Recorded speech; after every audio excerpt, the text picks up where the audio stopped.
Arab ലോകത്തൊരു വൻ യുദ്ധമുണ്ടാകും. എന്താണ് യുദ്ധം എന്ന് പറഞ്ഞാൽ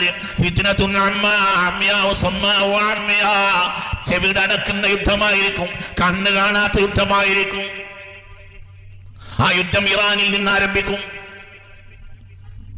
ഇറാനുമായി ലോകശക്തികൾ യുദ്ധം ചെയ്യും. എഴുതി വെച്ചോ, നിങ്ങൾ ആരാ?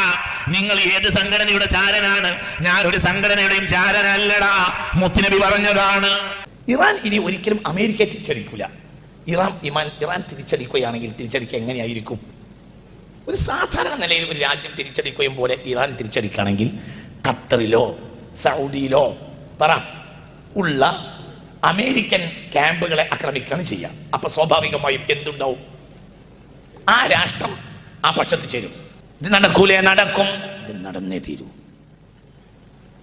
ഇറാനുമായി യുദ്ധം അനിവാര്യമാണ്. അത് നടന്നേ തീരൂ. അത്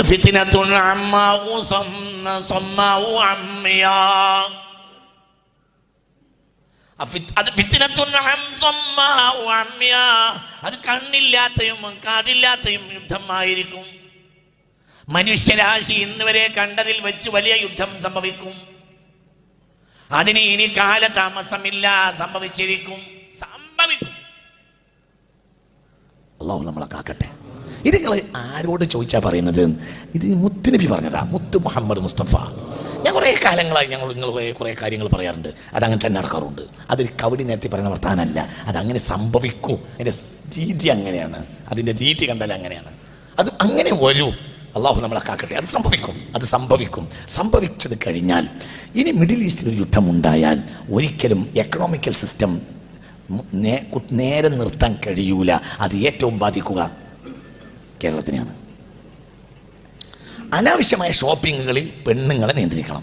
ഇന്നത്തെ നമ്മളെ സാഹചര്യം ഇപ്പോഴും നമ്മളെ പെണ്ണുങ്ങൾക്ക് മനസ്സിലായിട്ടില്ല. ഇതിനേക്കാൾ വലിയൊരു വിപത്താണ് ഇന്ന് ഈ പറയാൻ പോകുന്നത്. അതായത് ഒരു കല്യാണം ഉണ്ടായി എന്ന് സങ്കല്പിക്കുക. ഒരു കല്യാണം ഉണ്ടായാൽ ആ കല്യാണത്തിന് പുതുവസ്ത്രം തുറക്കണം. അതെ, അങ്ങനെ തന്നെയല്ലേ പറയും? അത് അടുത്ത ആഴ്ച പിന്നെ കുടുംബത്തിൽ വേറൊരു കല്യാണം ഉണ്ടായാൽ വേറെ തുറക്കണം. കല്യാണങ്ങൾക്ക് ചേഞ്ച് വന്നിട്ടുണ്ട്. അതായത് എൻ്റെ കുട്ടിക്കാലത്ത് കല്യാണം എന്ന് പറഞ്ഞാൽ ഒരുമിച്ച് ഭക്ഷണം കഴിക്കാനുള്ള അവസരം. കാരണം മര്യാദക്ക് ഭക്ഷണം ഇല്ല. വേഷപ്രധാനമല്ല, ഭക്ഷണപ്രധാനമാണ്. അതായത് ഒരു കല്യാണത്തിന് പോകുന്നത് തിന്നാനാണ്, അല്ലാതെ എന്തല്ല കുപ്പായം കാണിച്ചു കൊടുക്കാനല്ല. ഇന്ന് കല്യാണത്തിന് പോകുന്നത് പറയും മനുഷ്യന്മാരെ, തിന്നാനല്ല, പിന്നെ ഉടുപട കാണിച്ചു കൊടുക്കാനാണ്. ആണോ അല്ലേ? പറയും മനുഷ്യന്മാരെ. അങ്ങനെ തന്നെയാണ് എല്ലാം അങ്ങനെയാണ്. അപ്പൊ എന്ത് വേണം? സൂക്ഷിച്ചു ചെലവഴിക്കുന്നവർ ദരിദ്രരാവുകയില്ലെന്ന് മുഹമ്മദ് മുസ്തഫ. ഇത് നമ്മളെ ഏറ്റവും ബാധിക്കുന്ന അറിയാൻ ഒരു കാരണം കൂടി ഉണ്ട്. എന്താ കാരണം? 957 കേരളപ്പിറവിയുള്ള സന്ദർഭത്തിൽ നമുക്കുണ്ടായതിൻ്റെ കേരളത്തിൽ ഉണ്ടായിരുന്ന മലബാറിൽ ഉണ്ടായിരുന്ന വിശേഷിച്ചും മലബാറിൽ ഉണ്ടായിരുന്ന 957 കേരളപ്പിറവിയുടെ കാലത്ത് മലയാളത്തിൽ അല്ലെങ്കിൽ മലബാറിൽ ഉണ്ടായിരുന്ന നെൽകൃഷിയുടെ 10% പോലും ഇന്ന് മലയാളത്തിൽ നെൽകൃഷിയില്ല. എന്തായിരുന്നു നമ്മുടെ വരുമാനം? നമ്മുടെ പഴയ കാലത്തെ വരുമാനം എന്താ? കേരളപ്പിറവിയുടെ കാലത്ത് നമ്മുടെ വരുമാനം പുറത്തുനിന്നല്ല. നമുക്ക് തമിഴ്നാട്ടിൽ നിന്നോ ആന്ധ്രയിൽ നിന്ന് നമുക്ക് അരി വരില്ല. അത് റേഷനായി വല്ലതും കിട്ടിയെങ്കിലും ഉണ്ടോ? നമ്മളുടെ ഗ്രാമജീവിതത്തിൽ നമ്മുടെ അരി എന്ന് പറഞ്ഞാൽ എന്താ? കുറച്ച് ആളുകൾക്ക് പാടുണ്ടാവും. ഏകദേശം ആളുകളൊക്കെ ബാക്കിയുള്ളവരെ വയലിൽ പണിയെടുക്കാനും വന്നോ അവർക്കും നെല്ല് കിട്ടും. അല്ലേ പറ മനുഷ്യന്മാരെ? ഏകദേശമല്ല. പിന്നെ കുറച്ചൊക്കെ റേഷൻ കൊണ്ട് അഡ്ജസ്റ്റ് ചെയ്യും. റേഷൻ തന്നെ അപൂർവം അങ്ങനെ അഡ്ജസ്റ്റ് ചെയ്യും. അങ്ങനെ ഒപ്പിച്ച് കഞ്ഞിയും ചോറുമായിട്ട് പോകുന്ന ഒരു കാലമായിരുന്നു നമ്മളെയൊക്കെ കാലത്തുണ്ടായിരുന്നത്, അല്ലേ പറയും? പിന്നെ നമുക്ക് ഗൾഫ് വന്നപ്പോൾ ഇതൊക്കെ അട്ടിമറിഞ്ഞു.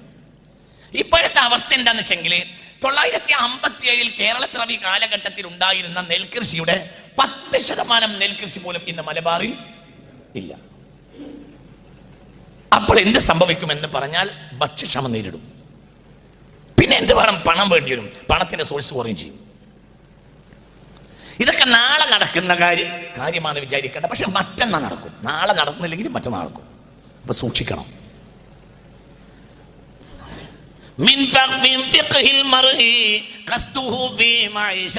എന്ന് മുഹമ്മദ് മുസ്തഫ. ഒരു മനുഷ്യന്റെ പാണ്ഡിത്യം എന്ന് പറഞ്ഞാൽ സൂക്ഷിച്ചു ചെലവഴിക്കാൻ പഠിക്കലാണ് എന്ന് മുഹമ്മദ് മുസ്തഫ. അല്ലാഹു നമുക്ക് തൗഫീഖ് തരട്ടെ. നിങ്ങൾ വളരെ ശ്രദ്ധിക്കണം. ഇറാനുമായി യുദ്ധം നടന്നേ തീരൂ. അത് നാളെയോ മറ്റന്നാളോ നിനക്കറിയില്ല, അത് നടന്നേ തീരൂ. അത് തീർച്ചയായും നടക്കും. അത് ഭയാനകമായ യുദ്ധമായിരിക്കും. ആര് പറഞ്ഞു? മുഹമ്മദ് മുസ്തഫ. ആ യുദ്ധം അവസാനിക്കില്ല. ആ യുദ്ധം അവസാനിക്കുമ്പോൾ എന്താ സംഭവിക്കുക?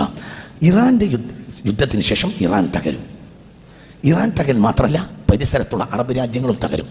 അതോടുകൂടെ പുറം യൂറോപ്യൻ ശക്തികളും മുസ്ലിം ലോകവും രണ്ടായി മാറും. അത് ഘോരമായ യുദ്ധത്തിൽ അവസാനിക്കും. ആ ഘോരമായ യുദ്ധം ഭയാനകമായ അവസ്ഥയിൽ എത്തിച്ചേരും. അപ്പോൾ അറബ് ലോകത്തിന് അധികാരം നഷ്ടപ്പെടും. ഇപ്പം എല്ലാവരും പറയുന്നുണ്ട് മഹ്ദിമാമ വരും. ഞാൻ മഹ്ദിമാമ വരുന്ന ഒരവസ്ഥ നിങ്ങൾക്ക് പറഞ്ഞുതരാം. ഇപ്പം എല്ലാവരും കാത്തിരിക്കുകയാണ് ആര് വരാൻ. എന്ത് പറഞ്ഞാൽ രണ്ടാമത് പറയാം മഹ്ദിമാമ വരാനായിട്ടുണ്ട്. ഇനി ഒരു ഹരീഫ് കേട്ടോ, ലാ യഖ്റുജുൽ മഹ്ദിയു ഹത്താ യസൂല മുൽക്കുൽ അറബി. അറബ് രാജ്യങ്ങളുടെ മൊത്തവും അധികാരം നഷ്ടപ്പെടാതെ മഹ്ദി പുറത്തു വരികയില്ല. ഇത് ഹബീബായ നബി പറഞ്ഞതാണ്, മുത്തറസൂൽ പറഞ്ഞതാണ്. അറബ് ലോകത്തിന്റെ മുഴുവനും അധികാരം നഷ്ടപ്പെടാതെ ഹത്താ യസൂല മുൽക്കുൽ അറബ് എന്നാണ്. അറബ് ലോകത്തിന്റെ മുഴുവനും അധികാരം നഷ്ടപ്പെടാതെ ഒരിക്കലും മഹ്ദി പുറത്തു വരില്ല എന്ന് മുഹമ്മദ് മുസ്തഫ. അള്ളാഹു നമ്മളെ കാത്തിരക്ഷിക്കട്ടെ. നിങ്ങളെ സഹായിക്കാം എന്ന് പറഞ്ഞ് ഒരു കൂട്ടർ ഇറാനെതിരെ യുദ്ധത്തിൽ വരും. അവർ ഇറാനെ തകർക്കും. സുമ്മ യഖ്ദിറൂന, പിന്നെ അവർ നിങ്ങളെ ചതിക്കും എന്ന് മുഹമ്മദ് മുസ്തഫ. മനസ്സിലായോ പറഞ്ഞത്? അവർ ഇറാനെ മാത്രമല്ല തകർക്കുക, അവർ കാരണം അറബ് ലോകം മുഴുവനും തകർന്നു. ഇപ്പൊ എല്ലാവരും പറയുന്നത് മഹ്ദിമാമ അടുത്ത് വരുന്നതാണ്. മഹ്ദിമാമ വരുന്നല്ലടാ, ബെരണ്ടാന്ന് പറയണങ്ങായി. മഹ്ദിമാമ വരുന്ന പറയുന്നേക്കാൾ നല്ല ബെരണ്ടാന്ന് പറയലാണോ? അതിന്റെ മൂല്യം എങ്ങനെ ഞങ്ങൾ പറയുന്നത്? ലാ യഖ്റുജുൽ മഹ്ദി ഹത്താ യസൂല മുൽക്കുൽ അറബ്. അറബ് ലോകത്തിന്റെ മുഴുവനും അധികാര രാജ്യങ്ങൾ നഷ്ടപ്പെടാതെ മഹ്ദി പുറത്തു വരികയില്ലെന്ന് മുഹമ്മദ് മുസ്തഫ. ബെരണ്ടോ ബെരണ്ടേ പറ. നമ്മളിങ്ങനെ ബ്രോസ്റ്റൊക്കെ തിന്നിങ്ങനെ ഉഷാറായിട്ട് ഇങ്ങനെ നമ്മളെ പെണ്ണുങ്ങളും കല്യാണത്തിൽ ഇങ്ങനെ ഉടുത്തും മാറ്റി ഇങ്ങനെ നടക്കുന്നതിന്റെ ഇടയിൽ മഹ്ദി അസ്സലാമു അലൈക്കും എന്ന് പറഞ്ഞിട്ട് വരിക. അവിടുന്ന് കൊയലിൽ പെട്ടി ഇങ്ങനെ നയക്കുക. മഹ്ദി ഇങ്ങനെ വരിക. പോയടപ്പാണ് നോക്കിയിട്ട് ലാ യഖ്റുജുൽ മഹ്ദി, മഹ്ദി പുറത്തു വരികയില്ല ഹത്താ യസൂല മുൽക്കുൽ അറബ്. അറബ് രാജ്യത്തിന് ഒരു രാജ്യത്തിനും അധികാരം നഷ്ടപ്പെടാതെ ഒരു രാജ്യം ഉണ്ടാവില്ല. ആര് വരുമ്പോൾ? മഹ്ദി വരുമ്പോൾ എന്ന് മുഹമ്മദ് മുസ്തഫ. ഞാൻ പറയല്ലടാ, ഇത് മുത്ത് നബി പറയണം. ഇത് മുത്ത് മുഹമ്മദ് മുസ്തഫ. എനിക്ക് പറയാം മഹ്ദി വരണോ വരണ്ടേ വന്നിരിക്കും. പക്ഷേ നമ്മളിങ്ങനെ പപ്പടം പൊരിച്ച് തിന്നതിൻ്റെ അടിയിൽ വരുന്ന ആളല്ല ആര്? മഹ്ദി കഷ്ടപ്പെട്ട അവസാനം വരുന്ന ആളാണ്. അള്ളാഹുവിലേക്ക് മടങ്ങല് നമുക്ക് നല്ലതാണ്. വളരെ വലിയ പ്രതിസന്ധി വരാൻ പോവാണ്. അള്ളാഹു നമ്മളെ കാക്കട്ടെ. അള്ളാഹു നമ്മളെ കാത്തുരക്ഷിക്കട്ടെ. അള്ളാഹു നമ്മെ കാത്തുരക്ഷിക്കട്ടെ. കേൾക്ക്, അള്ളാഹു നമ്മെ കാത്തുരക്ഷിക്കട്ടെ.